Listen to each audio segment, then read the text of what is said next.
Find a comfortable posture, checking the main points of the meditation posture.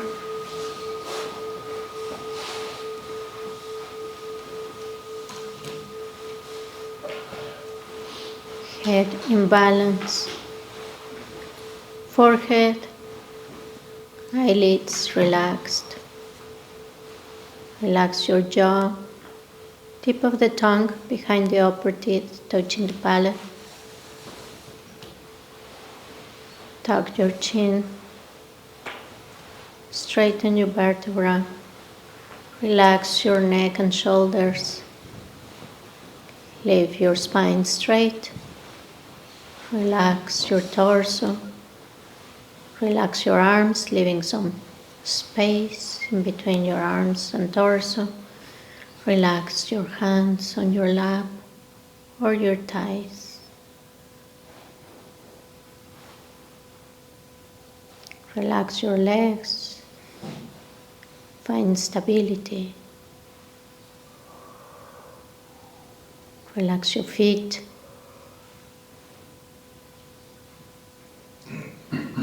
Now let's do a round of 9 breathings.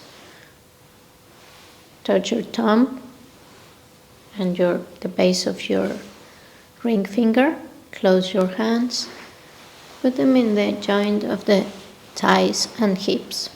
Straighten your elbows. Visualize central channel in blue color, opening like a funnel in the top and closing like a cane in the bottom, 4 fingers below the navel. Parallel channels. Whatever feels right for you, if you prefer to have the white or the red channel on the right side, independent of the type of body you have, you can do it. Let's begin with our right hand, sliding it up, exhaling. Making a curl, closing your left nostril. Inhale through the right, red, clear light. Or the opposite, white, clear light. Pass it to the other channel and exhale, dirty red light of attachment and desire. One more time.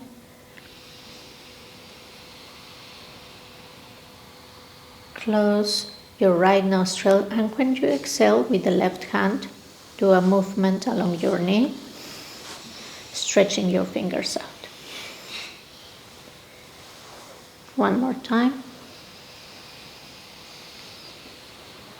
Exhale through the left and release all the stale breath. Now we switch hands. Exhale first. Do the curl. Close your right nostril and inhale white, clear light, or red corresponding.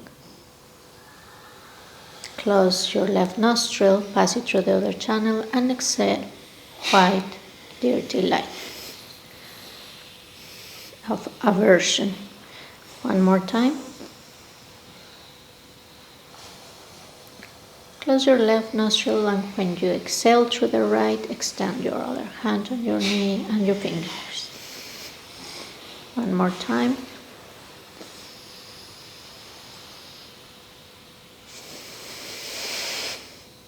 Now bring both hands to your thighs, stretch your elbows, move your body forward, inhale through both nostrils, light, blue light of compassion and wisdom, bring it down to the navel, insert in the central channel, and release dirty blue light of ignorance with both nostrils. Again, we inhale blue light. Bring it down to the navel, contract muscles, shake your body a little bit to allow it to enter into the central channel, and exhale through both nostrils. One more time. And this time, when we exhale through both hands also. extending it, extending your hands through your knees out and opening your fingers. Now let your hands rest naturally on your lap. Let your breathing be natural.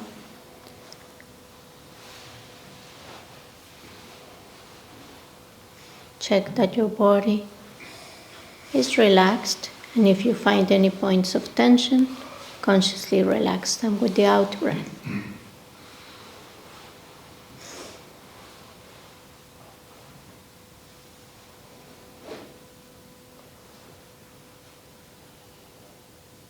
Let's set our intention, our motivation for this practice to be able to gain greater balance, well-being, and develop wisdom, understanding of how we exist, how we manifest, and that this understanding can be brought to our path of development, of inner transformation, to create the causes for genuine happiness, enlightenment, and for being of great benefit to countless sentient beings.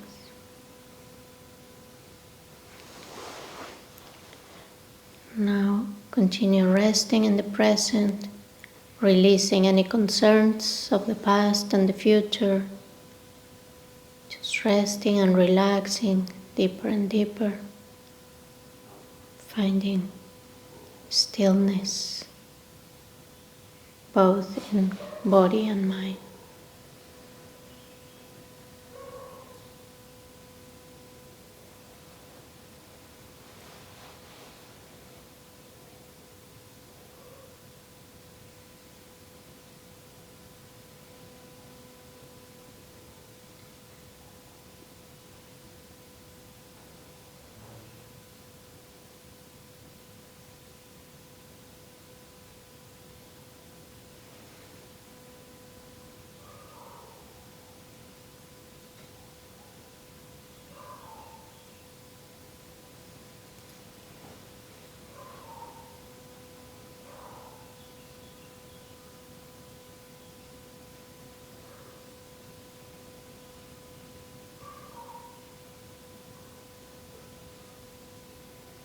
Now let's begin with the first application of mindfulness. Applied mindfulness to the body and investigate. We're going to investigate the three marks of existence or the three characteristics of reality. So let's begin by bringing our attention to the top of our heads, the crown of our head. Feel the sensations on that area.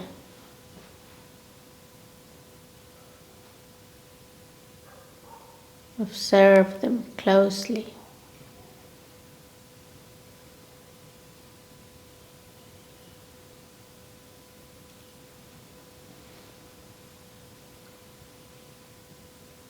But this time we are not only noticing them, we are investigating them. So first check, are these sensations at the crown of your head impermanent or permanent? Don't try to answer this question intellectually. Just watch, see it for yourself. Direct experience.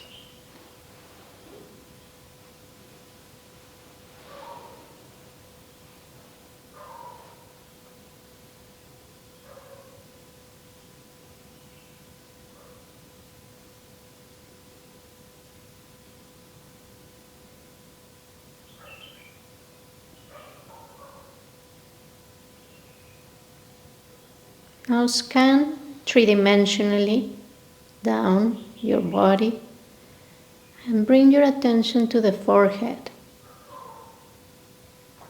to the sides of your head, the back at that height, and the inside too. Notice any tactile perceptions.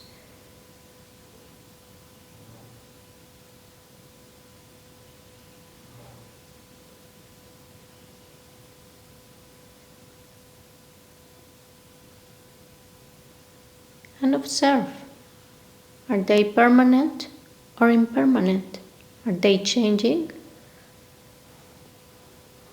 Or they remain immutable?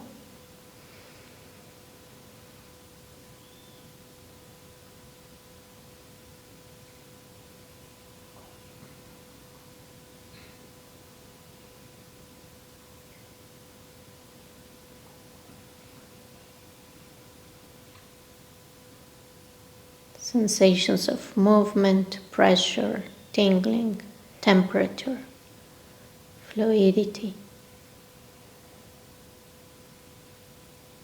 Watch closely.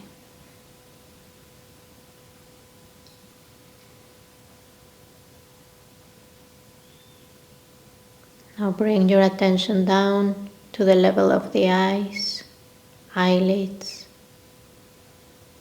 the top of your ears, the back of your head, eyebrows. Notice any sensations.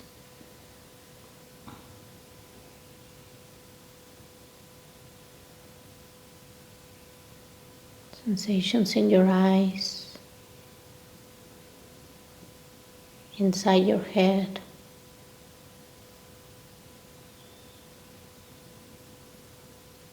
Are these permanent or impermanent? Are they changing or static?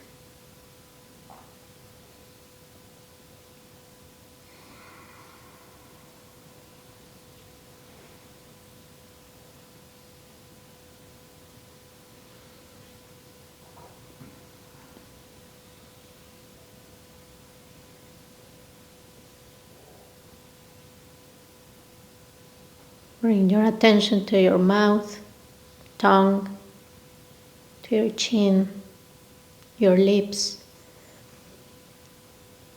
and the sides and the back of your head. And repeat this observation and analysis.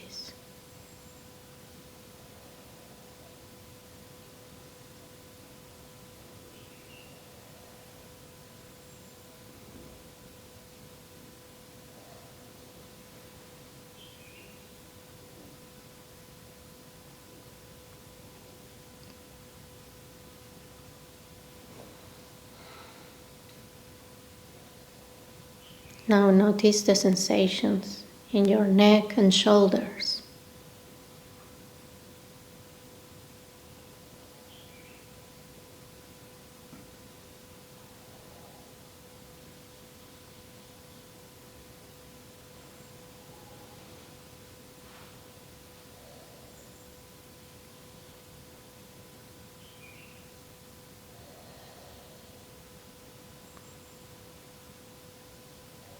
Continue down and notice the sensations in your torso. Maybe you can perceive sensations in your heart and other organs in that area.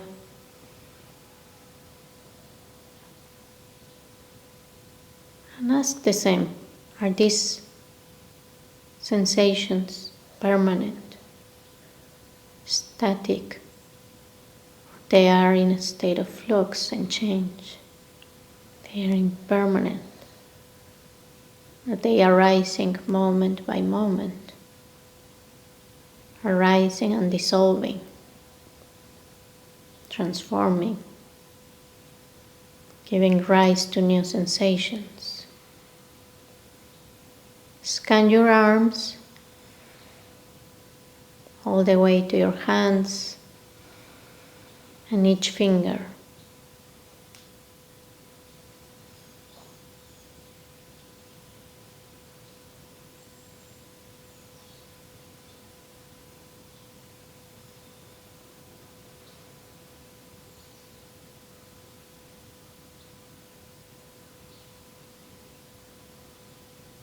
Looking with a curious mind, with investigation, trying to understand how these sensations exist, how they manifest.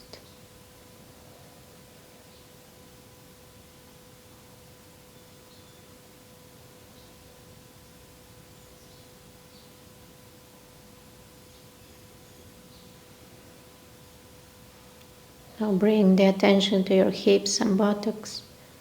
Feel the sensations of your body touching the cushion, the chair or the ground.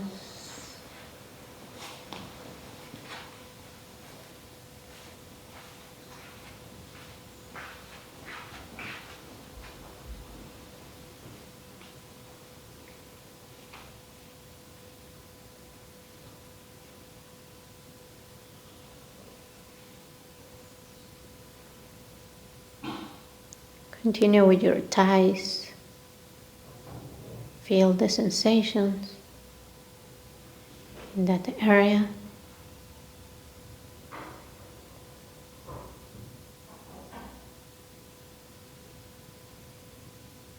Investigate them. Continue with your knees and calves.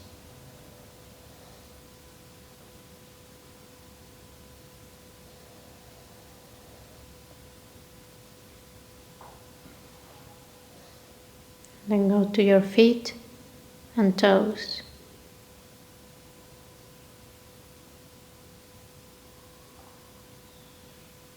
If you pay close attention, you might notice very subtle sensations arising, passing. Now switch your attention to a panoramic view of all your body, three-dimensionally. Feel any sensations arising in that tactile field.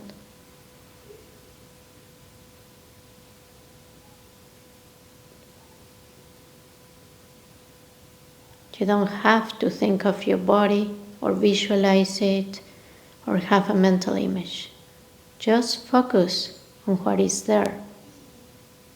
Tactile sensations arising, dwelling, dissolving, but always changing.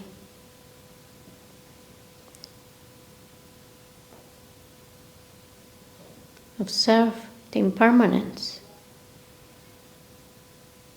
of every part of your body, every cell.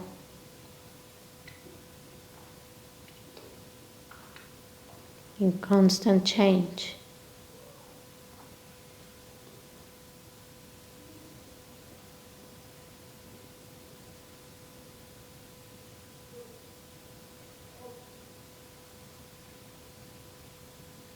Now ask yourself, are these sensations satisfactory or unsatisfactory?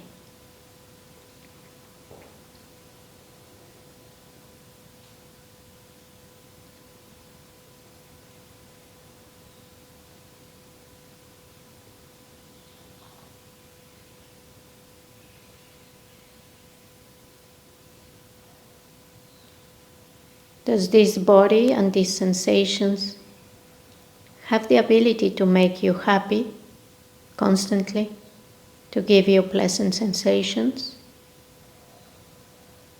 Will they last forever?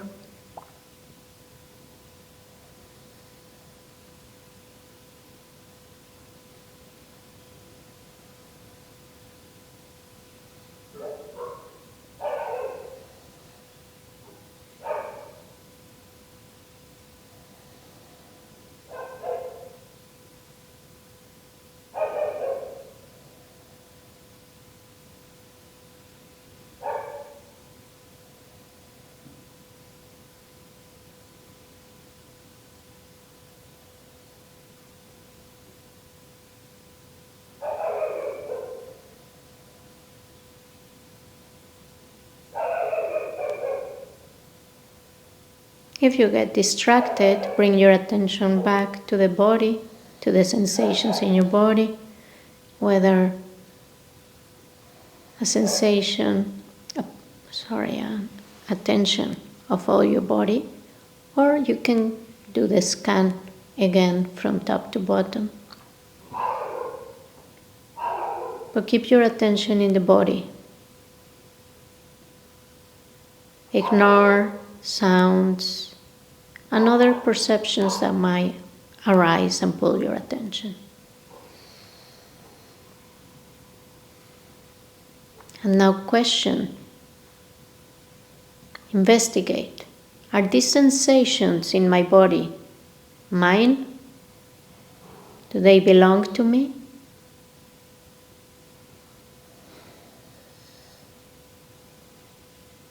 Are they I?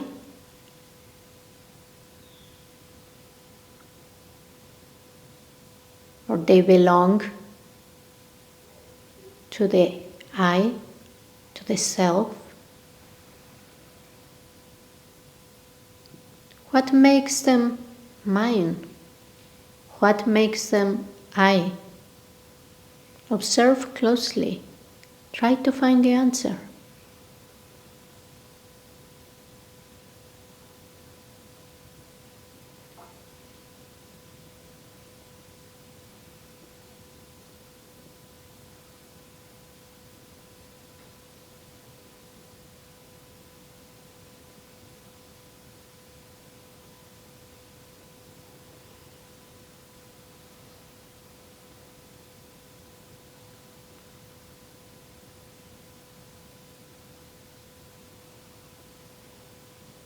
Do you have any control over them?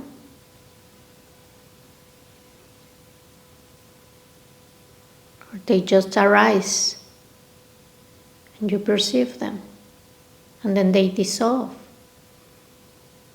and you notice if they are gone.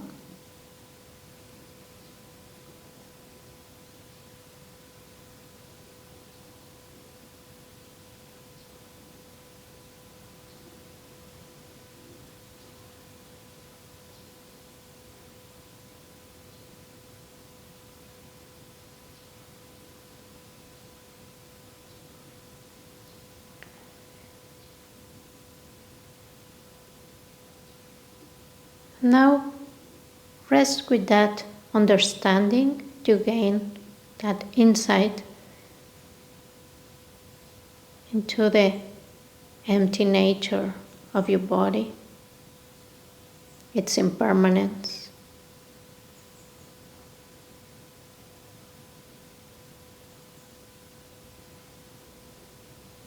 And how conditioned phenomena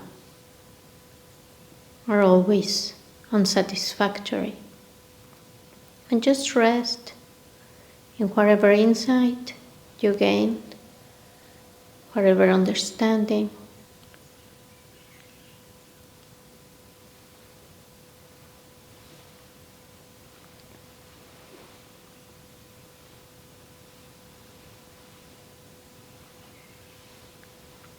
Just rest. Dissolve any analysis, concepts, ideas. Just rest in the present.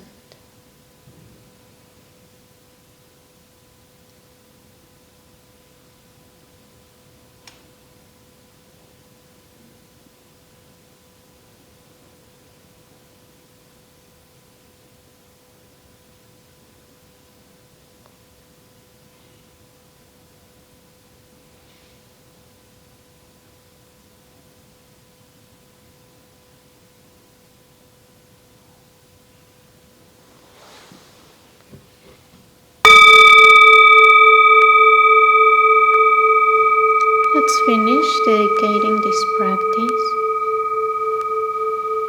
so that we can continue gaining insight, investigating reality, knowing ourselves, and that we can quickly achieve the realization of emptiness and the whole path of the Buddhas and Bodhisattvas for the benefit of all beings. And when you're ready, stretch a little bit, open your eyes, come back.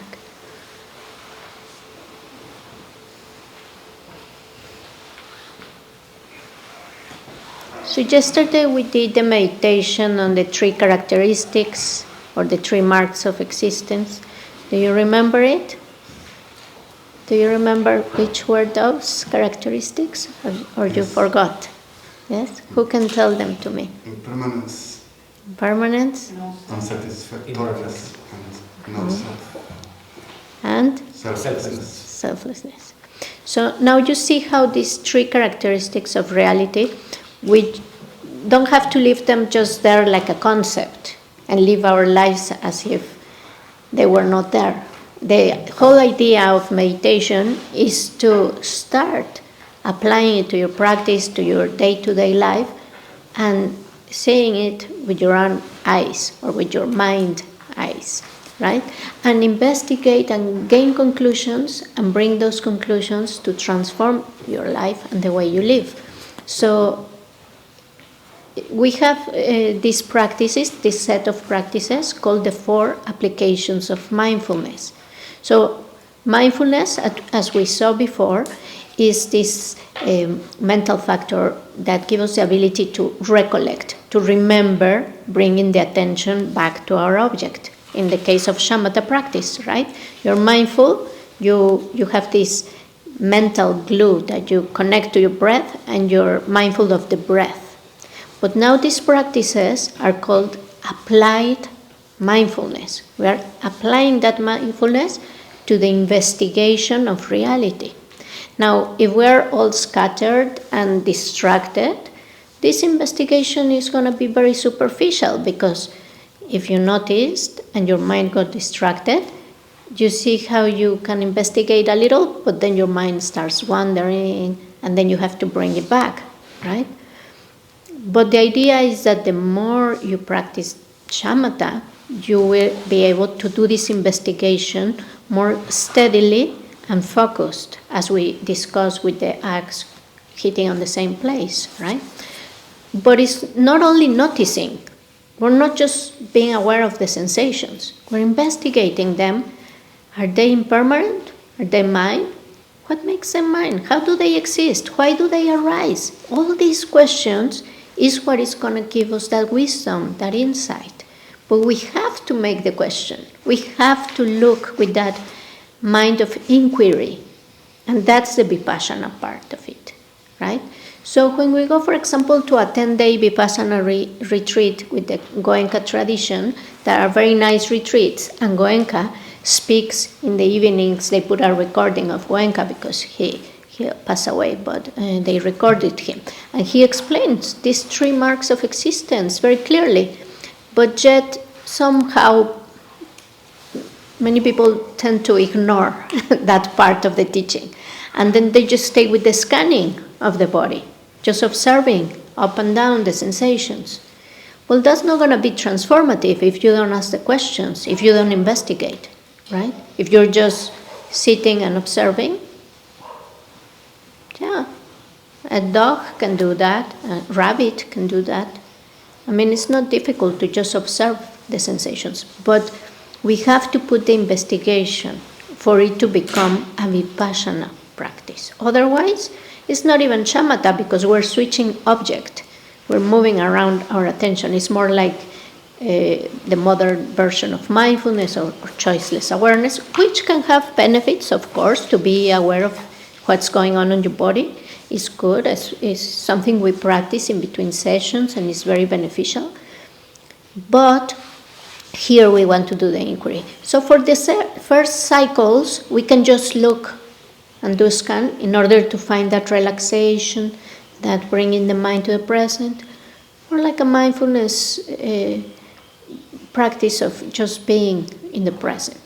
But then we start applying this discernment, this wisdom, this questioning to gain answers, right? So if you notice, I don't know if anybody noticed, but we have this mental idea of who we are and how our bodies look, because what we see in the mirror and photographs, because we don't have a direct perception of our bodies from like other people, right? We cannot see our whole bodies. We might see our hands, our legs, we cannot see our face, but we can see ourselves in a mirror. So we tend to reify that image we see in the mirror, right? We have this reification is like solidifying an object of reality and thinking it exists like that independently of everything else as we perceive it, and it exists like that forever and is unchanging. So we tend to solidify that image of ourselves. And so when we say, look at your body, you start thinking any ideas you have about your body. But here we try to remove those thoughts. I mean, not push them away, just ignore them, let them dissolve, and focus on what you're perceiving. And what are you really perceiving? A matrix of sensations, of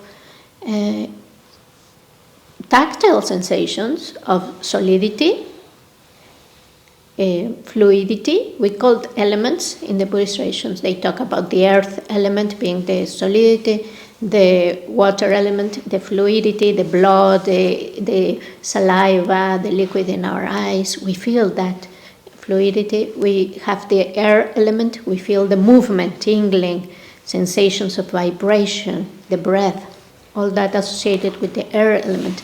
And we have the fire. We experience temperature. We feel cold. Maybe we feel cold, warm in some parts of our bodies, neutral. And then we have those four elements, and then we have space, right? The space in which all these sensations are arising and dissolving. So when we do this practice again and again, we start having this perception of like there being more space than we thought, a lot of space. And we have a sensation arising here, a pressure, a fluidity, a movement, and then dissolving. But it's like if it was a lot of bubbles appearing in this space, right? And popping, like they arise for a moment and then they dissolve. And sometimes one sensation gives rise to another sensation. And it's similar, but it's not identical. So the more we do this scanning, and we don't have to do it as a scanning. We can do it just kind of perceiving the whole body.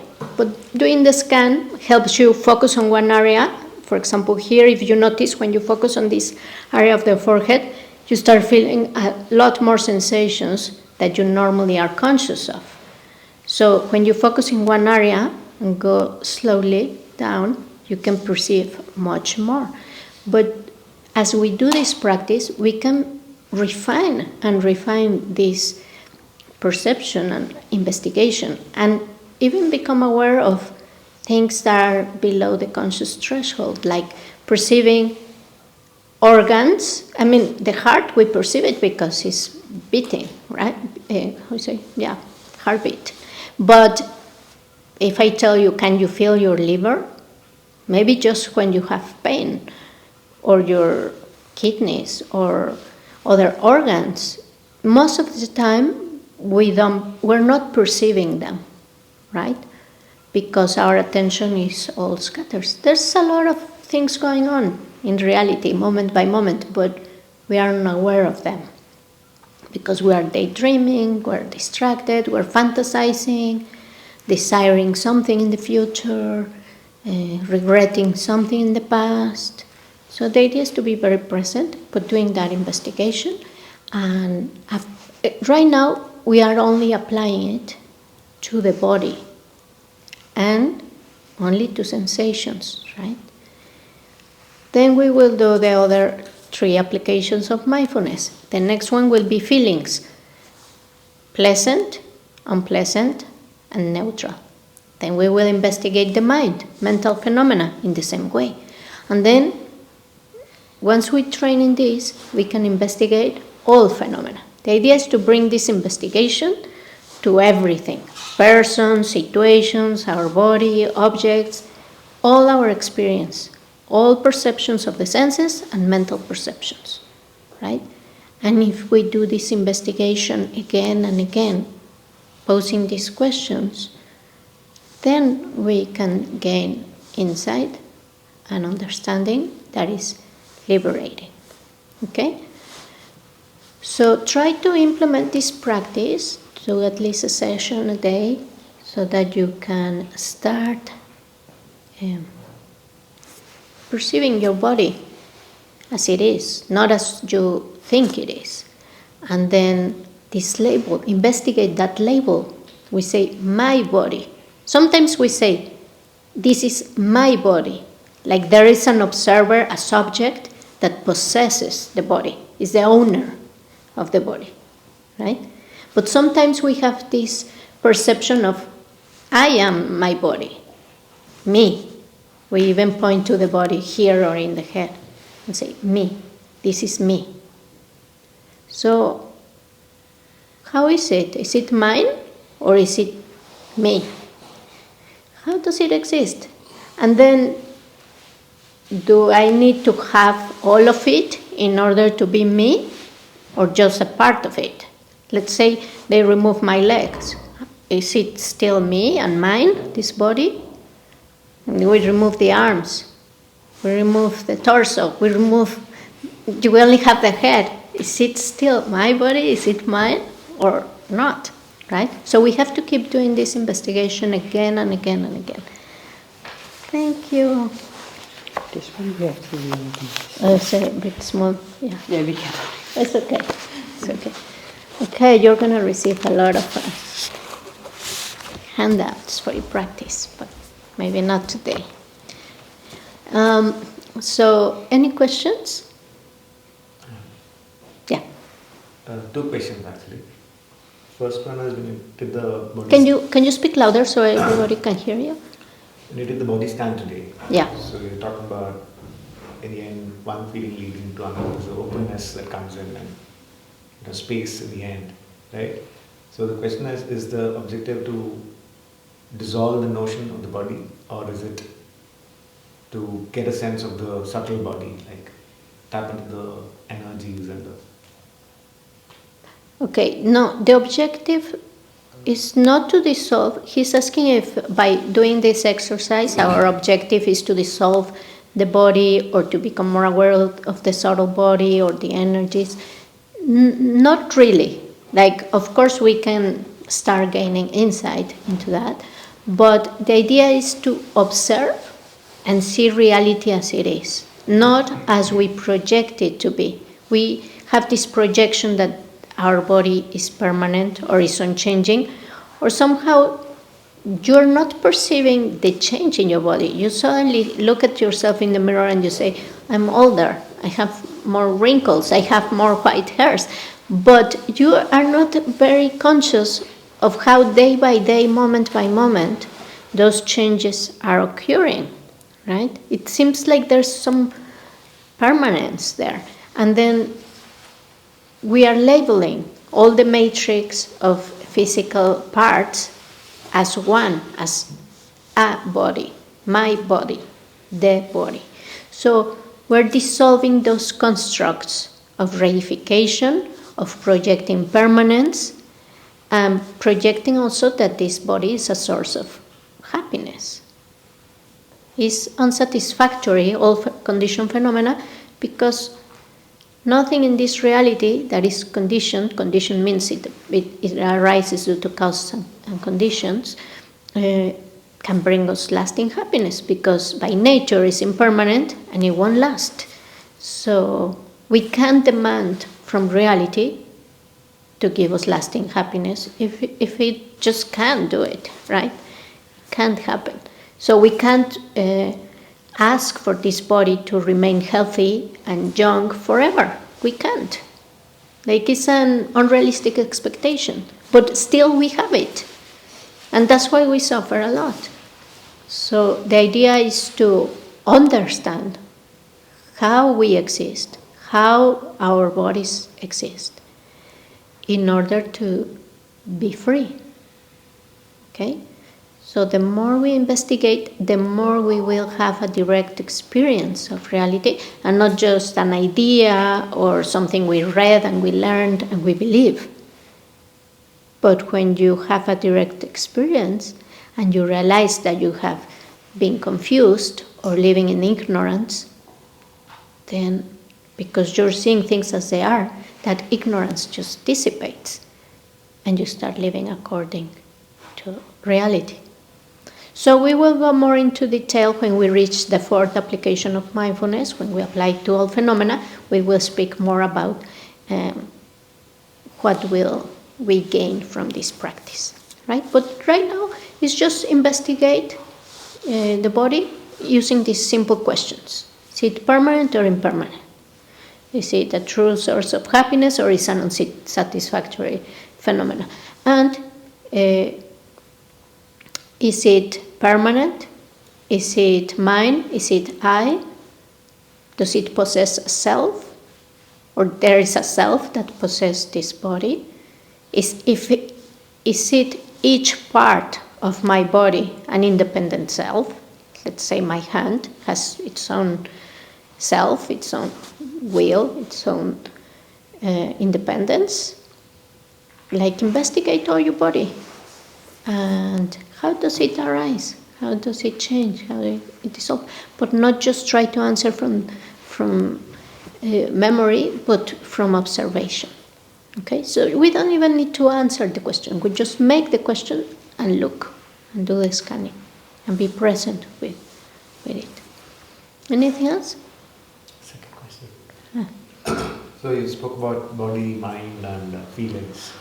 So are we going to do an investigation to the self or the notion of the self? Is that part of this?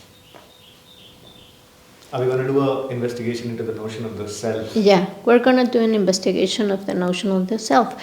And we are doing it because what do we think of as ourselves? We think it's either the body or the mind or both, right?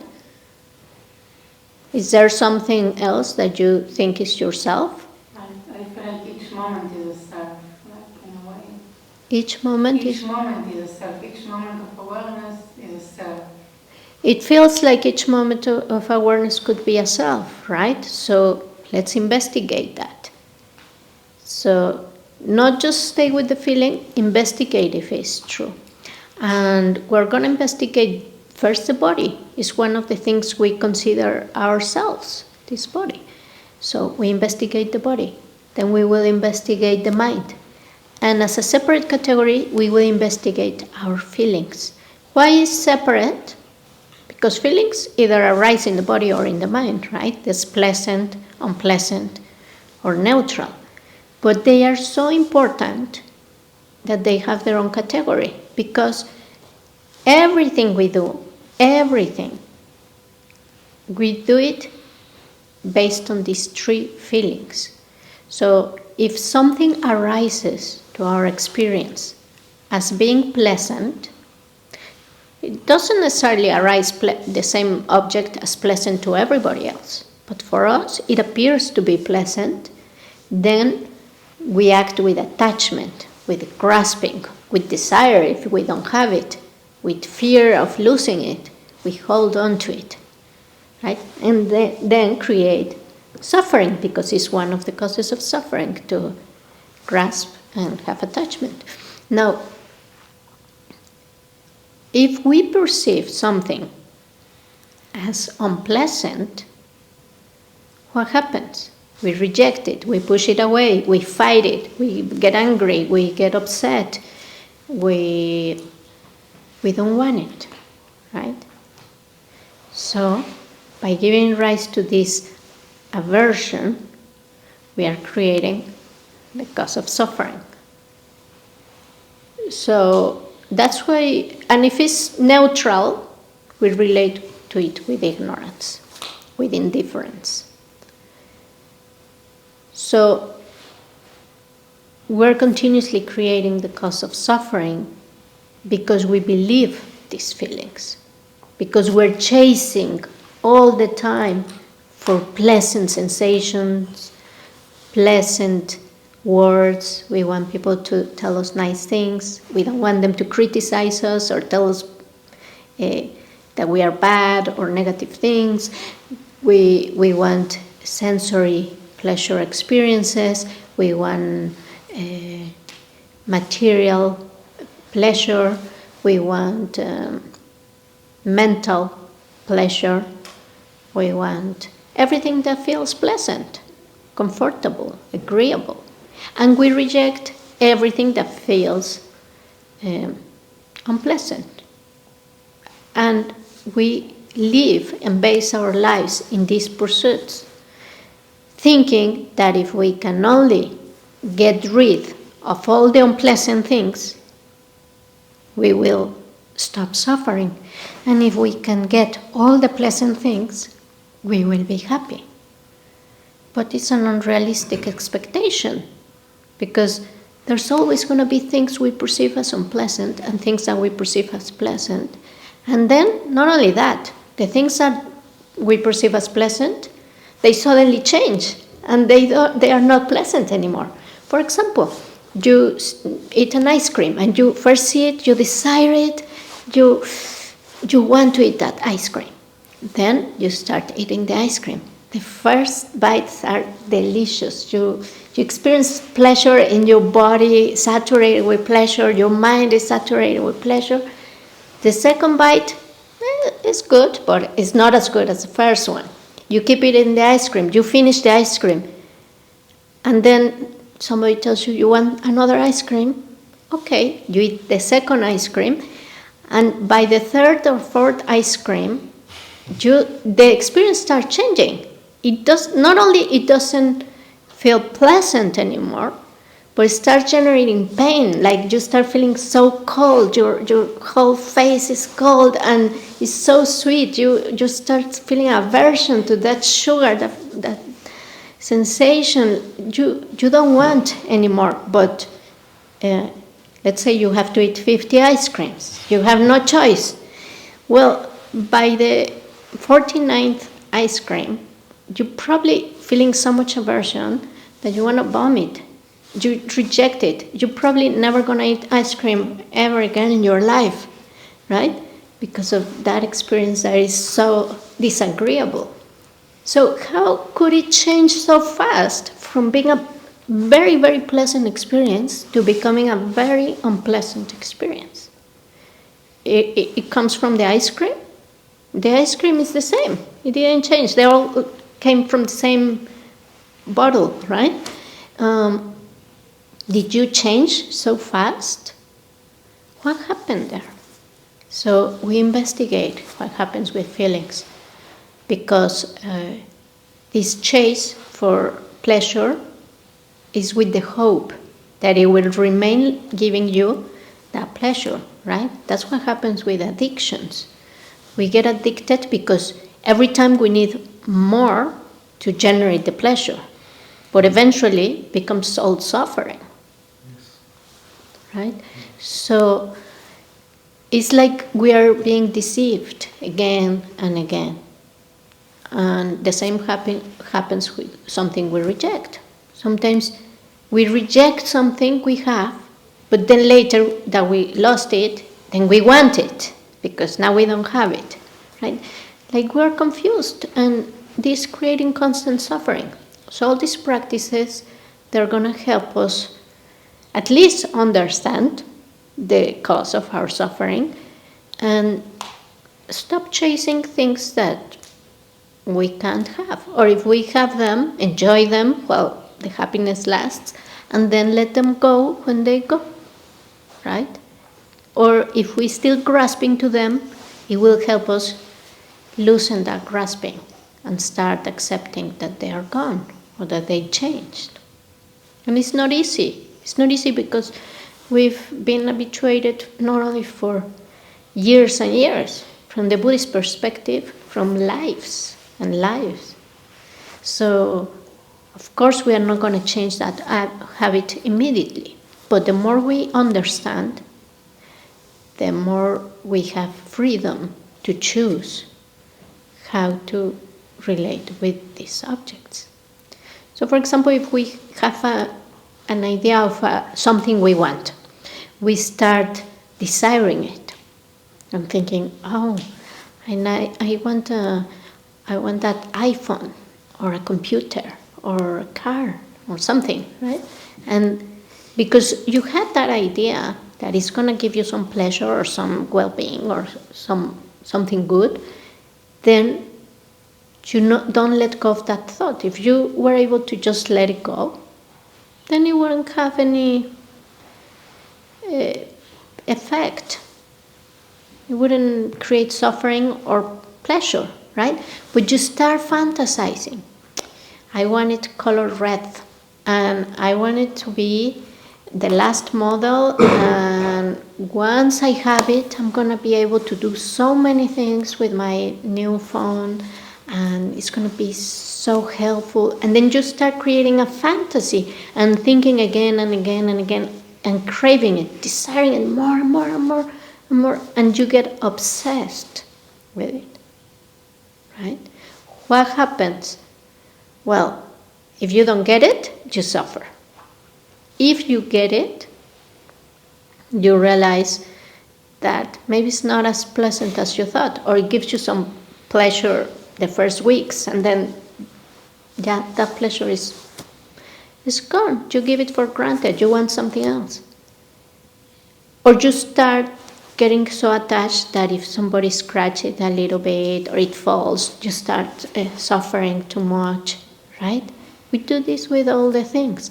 But it's because we are letting our minds get obsessed with something that we perceive as a true source of happiness, and then feeding that idea with more thoughts, and with kind of activating that desire, that craving. Now, there's nothing wrong if you can buy your phone, use it, enjoy it, and if it's broken, accept it, right? But we are not like that. We're used to getting so attached to the experience of pleasure. So the idea is to start living more freely and more according to reality. Okay? Anything else? So that's why it's a separate category. But then at the end we have to integrate all and be doing this investigation in all the fields, all the time, not only in sessions, everywhere, all the time, integrate it into our lives and our way of seeing. But for purpose of learning how to do it, we start with the body. We just dedicate some sessions to do that scanning and asking those questions. Then we move to the mind, to feelings first, then mind, then all phenomena. Okay? Anything else? Yeah? When I was thinking about permanence or impermanence, maybe I'm wrong, but I feel like there's 3 things I thought of that could be permanent. One is impermanence, because if everything is always changing, then that's permanent. The other is like Hardit was saying, if you were to freeze time, if you don't think of time as a continuum, and you just think of a single moment, then everything in that moment is permanent. And then the other is Buddha nature, which is said to have no beginning, no end. Am I wrong? Well, the first one, impermanence. Impermanence is not a thing that we can say it's permanent, but it's kind of a constant characteristic that we see in all phenomena. That's why it's one of the 3 characteristics, or one of the 3 marks of existence. It's in everywhere, but it's a concept, right? It's not like we can separate impermanence and say, this is impermanence and it's permanent, or let's watch it, it's impermanent. No, it's just a way to call this experience of everything being in a state of flux. So there's no separate impermanence, right? Now, the idea of freezing time, when would we freeze time? Well, if we were beings who could. If we could freeze time, maybe we could make everything remain static, like a photograph. Then we wouldn't be able to move or interact with each other, because then we would be creating change, right? But it's a good insight, because in the most advanced stages, when we talk about Buddha nature is not a conditioned phenomena. Ultimate reality is not conditioned. So what we are seeing and analyzing is within conditioned reality. That's where everything is suffering. But we can be free of conditioned existence. And that's the whole point of Buddhism, to be free of conditioned existence. So we have these two truths or two realities, called in both ways in the tradition, right? So the relative reality is the reality we are used to, the phenomena arising due to causes and conditions, then they change, they transform, giving rise to new causes and conditions, to the infinite, right? Like everything you perceive came from a previous cause. And that came from a previous cause. And everything we perceive right now is giving rise to new consequences, right? So in this reality there is karma, and we will go into detail when we do the meditation on karma, but karma means action, and it makes this law of cause and effect. Now, that is in the relative reality, this interdependence of all phenomena are manifesting continuously, right? The thing is that as long as we are trapped or just living in that conditioned phenomena, thinking that's the only reality that exists, and wanting to hold on to something, but everything is changing, there's going to be suffering, right? But there is the ultimate reality that transcends time. As you say, there, in that ultimate reality, the past is gone. It's not here. The future hasn't arrived. So where are we, right? In the present is also a construct. It already transformed into past and is gone. So are we in the future? Like if you start analyzing where is that past, where is the future, where is the present, you cannot find them. They're also empty of inherent existence, right? So when we can go to that ultimate reality, then that awareness that you're talking about, that it feels like permanent, yeah, there is a level of awareness that is primordial and that is always here, and is from where time and space and all phenomena arise. But in order to tap into that experience of primordial consciousness, we need to dissipate, remove all those layers of ignorance and reification we have of this relative reality. Right? What was that? Reification. Reification, solidification. So I have a teacher that has a good example for this. He says, like, we have, you know when you have these cookie makers, you have the dough all spread on your table, and you want to make cookies with the shape of animals or something, and then you have this kind of metallic shape, and then you make a cookie cutter, right? And you start making cookies, and then suddenly you have a bunch of animals and separated cookies. They just appeared. They were, first it was like an amorphous mass there, but then we separated all these cookies and we labeled them, and this one is a bird, this one is a dog, and we have all these cute cookies, right? So our conceptual mind is like a cookie cutter. We are cutting all objects and perceptions of reality and making them into separate individual cookies. That's reification, is solidifying and then labeling and saying, this flower pot really exists. This flower really exists from its own side, independent of me and my perception and my labeling, right?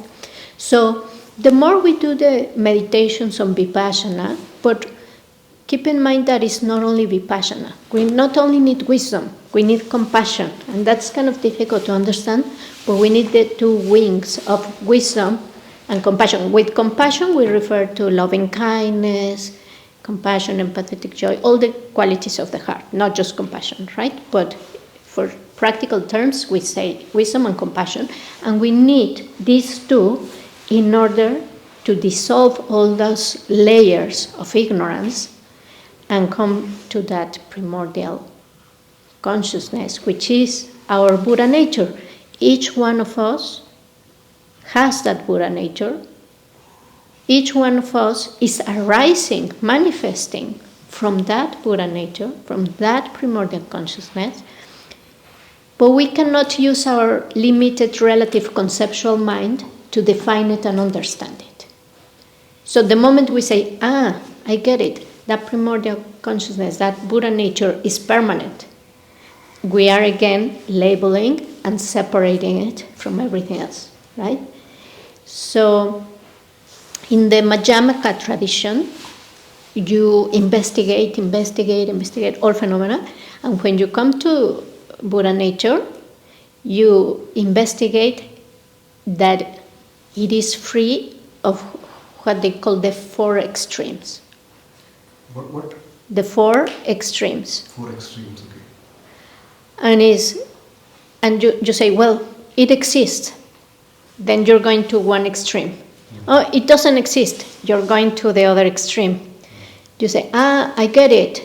It exists and it doesn't exist simultaneously. And then you're going to another extreme. And then you say, then I get it. It's the negation of this. So it doesn't exist and it doesn't not exist at the same time. You see, like you start getting these constructs. And as you analyze with debate and philosophy in the Madhyamaka, there's a lot of debate about this, right? But the point is to reach a point where you just, I can't grasp it. Why? Because the notion of existence and non-existence are dual, are mental constructs, are labels. So Buddha nature, it is said to transcend all constructs, all ideas, all labelings. So we cannot define it with words. We cannot say, this is real, or is non-real, or it exists, or it doesn't exist, or is one, or is many. Any label we put, we're already trapped in dualism, right? But we can say it's non-dual,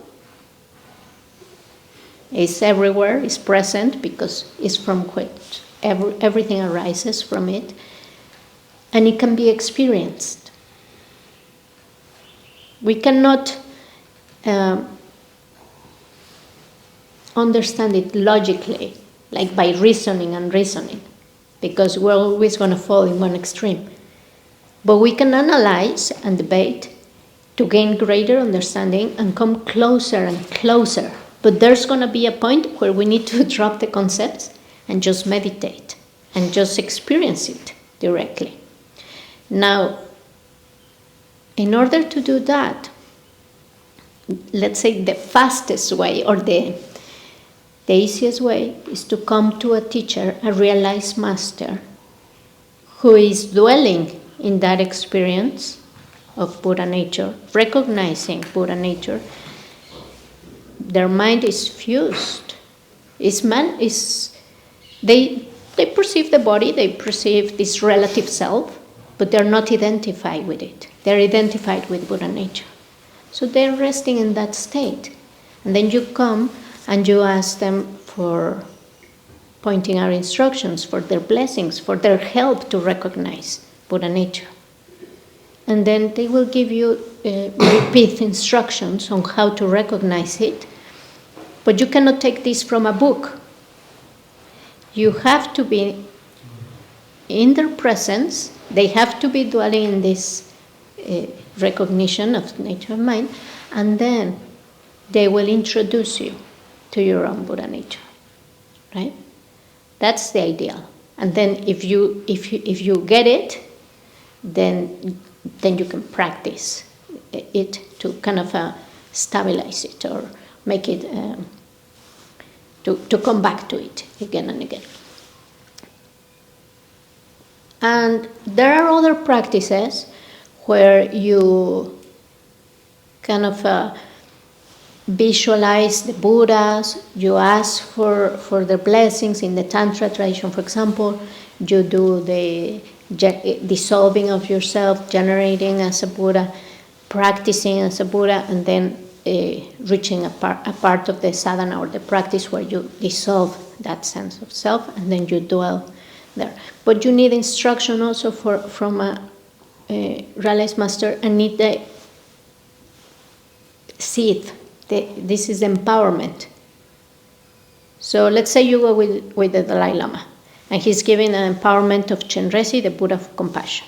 So by him dwelling in that state, manifesting himself as the Buddha of compassion, it all sees in the empowerments, it looks like a lot of rituals. You might not know what's going on.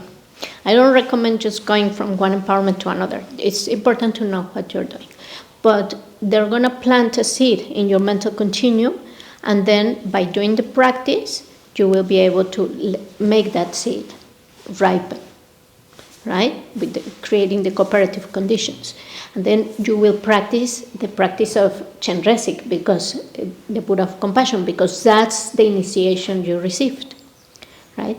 So you will identify your mind with that aspect of the Buddha mind. So there's different vehicles and practices to get there, but first we need to have a good foundation on this Lamrim, all that we are seeing in Lamrim, in the precious human life, in the 3 characteristics, in doing Shamatha practice, vipashyana practice, so that your mind becomes a suitable vessel for receiving those instructions, those teachings. So you will have this basis with the teachings we are doing here and the practices, but you have to keep practicing them. And then we will discuss where to go from here, right? But but it's good to start questioning those things too, as we do these practices of the 4 applications of mindfulness. Anything else? I think it's time. Yeah? You said one more. You have to go to a realized master to really, Yeah. So how do you go about finding a realized master or a guru? Is there a process for that as well? Yeah, it's a process, and we will see it actually on the last day of the teaching, not of your retreat. We're going to have a meditation and explanation on how to rely on a spiritual mentor. How to find it. Yeah, but just to give you a quick answer, one is karma, right? Having the karma. You might be here in Dharamsala, you pass through the temple of the Dalai Lama, you might see him and say, that's a cool guy, right? And just go on, right? But you might have some intuition and say, well, he's giving teachings, maybe I'll go to his teachings. You have a connection, and maybe you can receive an instruction and a transformative experience from a being that is so realized as the Dalai Lama. Now, there's so much people that maybe you don't have a close encounter with him, but maybe you have the karma, and you do, Okay. It all depends. Now, I don't know, there might be a yogi practicing just nearby. There's some great yogis meditating above the MacLeod Ganj in the huts.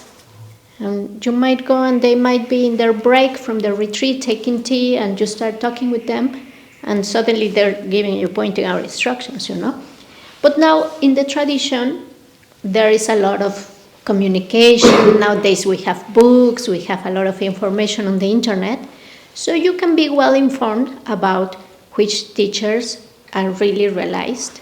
And there is a lot of danger too, because there's whole communities believing a teacher is very realized, and then suddenly big scandal, right? And abuses and all kinds of things. We have to be very careful who we are establishing a karmic connection with, because a karmic connection lasts for lives.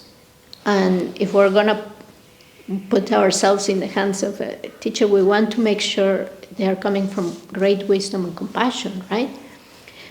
So we will check all the points we need to check in a teacher to make sure, but it's also following your wisdom and your intuition, right?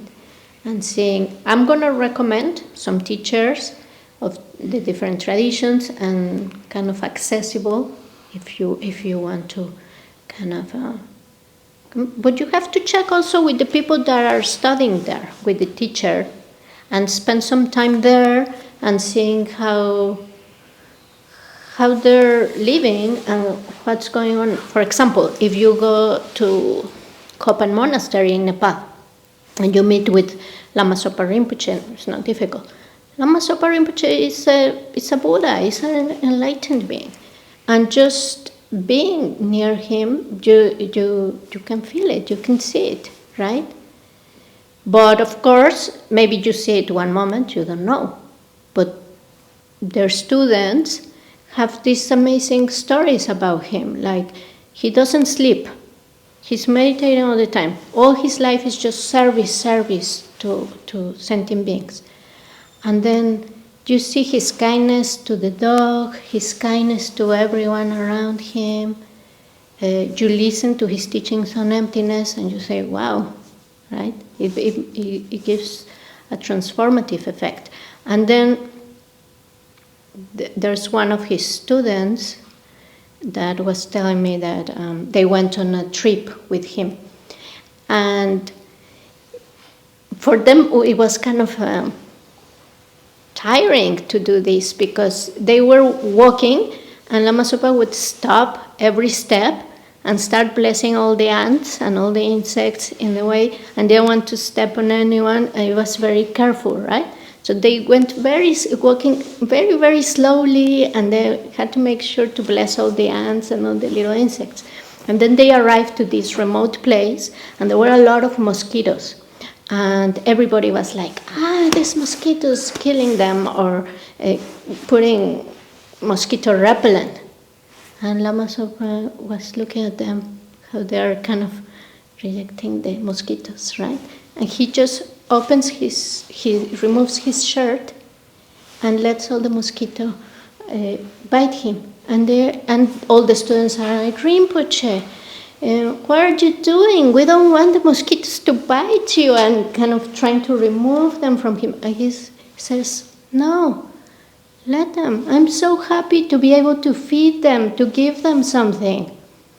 So in the Buddhist tradition, there is this idea that all sentient beings have had a connection with us in past lives, right?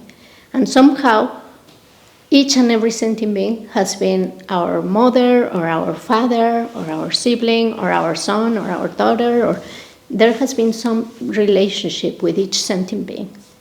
So if you could see them like your relatives and love them in the same way, you could open your heart to immeasurable love, right? And so that's a practice, to practice imagining or thinking about each sentient being as being your mother from past life, or your father, so someone you have a strong connection with, right?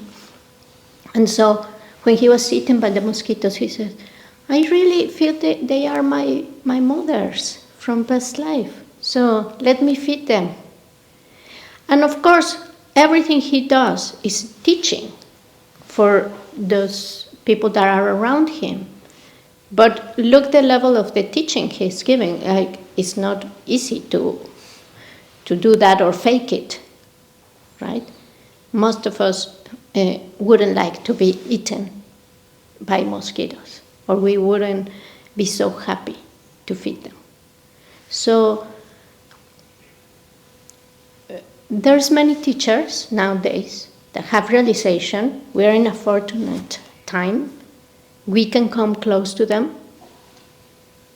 And before, it was more difficult some years ago because they didn't speak English, we didn't speak Tibetan, and they were in remote places in Tibet or in caves, and reaching them was very difficult. But nowadays, it's possible. It's very possible if you have the aspiration. You have to make that aspiration first for the karma to ripen, for the conditions to come to you. So may I find a true, genuine spiritual teacher that can help me realize my Buddha nature. If you put that aspiration, it will come, it will manifest, right? But if you don't do it, then it might be more difficult. The lamas are not going to come and say, hey, do you want me to show you your Buddha nature? No. You have to create the cooperative condition. You have to want to. And that's why we are studying the whole path, so that you know that this is possible. Okay? So we're going to do more of these applications of mindfulness and investigation of the mind, investigation of the self. But for now, start doing it. Yeah. One last question. One last, yeah. So I'm say observing the breath and try to focus on it, but also don't control it. But also with these breathing exercises and so on, I fell often in the trap of controlling the breath. Is there an exercise or a practice I can do to get rid of the controlling? Yeah. Well, first we need to cultivate a deep relaxation, right? That's very important. And you can control the breath while you're relaxing by doing deep breaths. That will help relax. But once you relax and you want to observe the breath, but you notice this kind of control, modifying it, not being able to completely let go, what you can do is do an out breath and then stay there. Don't breathe. Don't breathe in. Just eventually your body is going to breathe, whether you want it or not. Your body is going to take the next in-breath. It might take longer than you normally you want to rush and take the next in-breath. Just let it there. Maybe it will stay a few minutes without breath, just in silence, peaceful. And then it will take the next in-breath. Let it do it. And on the out-breath, let it do the out-breath naturally. And again, just stay there. You see? If you do that, you start releasing control and allowing your body to breathe by itself, and you're just noticing. Now, you have to practice a little in order for it to become easier, right? Because the moment we put our attention in something, we are used to try to do something and controlling it. So just be there, and you will start noticing that your body wants to breathe different than what you want. Sometimes it will make long breaths, then a short one, then a long one. Then it will stay for a few minutes without, for a few seconds. As we do more mindfulness of breathing, there can be even minutes. I mean, there's practitioners that can remain a whole day without breathing because they're in samadhi, right? But you have to be very proficient in the practice of shamatha. Each time you need less. Sometimes it will become very, very subtle. Like you breathe in, breathe out, but you barely notice it. You feel a little sensation there. You feel like almost there's no air coming in or out. And that's because your body is self-regulating. So start by doing that exercise and let me know what happens, okay? Thank you.